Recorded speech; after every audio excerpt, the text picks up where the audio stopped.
everyone, I am Danicantea Cantago from UMS 1B and I am here to discuss to you the appeal to consequences and bandwagon. Appeal to consequences. In Latin, it is also known as argumentum ad consequentiam. It is an argument that concludes a hypothesis, typically a belief, to be either true or false on whether the premise leads to a desirable or undesirable consequences. So appeal to consequences, concluding that an idea or proposition is true or false because the consequences of it being true or false are desirable or undesirable. The fallacy lies in the fact that the desirability is not related to the truth value of the idea or proposition. So appeal to consequences comes with two forms, the negative and the positive. In other words, appeal to consequences can also be an example of truth matters in logical debates. Our emotions or feelings about the truth do not. While human emotions, feelings, and values will always influence what we decide to do based on our knowledge of the situation, that knowledge cannot be unduly influenced by our emotions or values if it is to be true knowledge. This is applied fallaciously in arguing whether something is true or not. Just because something is perceived as having adverse consequences if it is true, does not make it suddenly become untrue. Such an idea is just a form of wishful thinking. So let's go on for the positive. For example, if there is objective morality, then good moral behavior will be rewarded after death. I want to be rewarded, therefore, morality must be objective.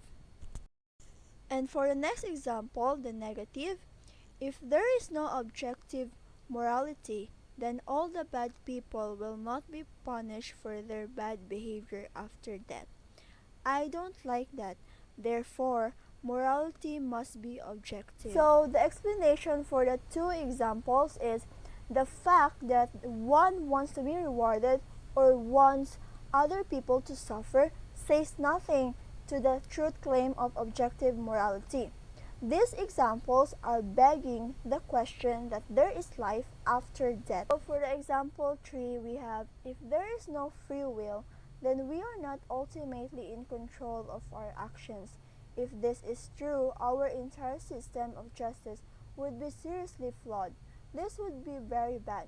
Therefore, free will must be exist. Explanation for this is the free will argument has been around for thousands of years, and we may never know how free we really are to make decisions.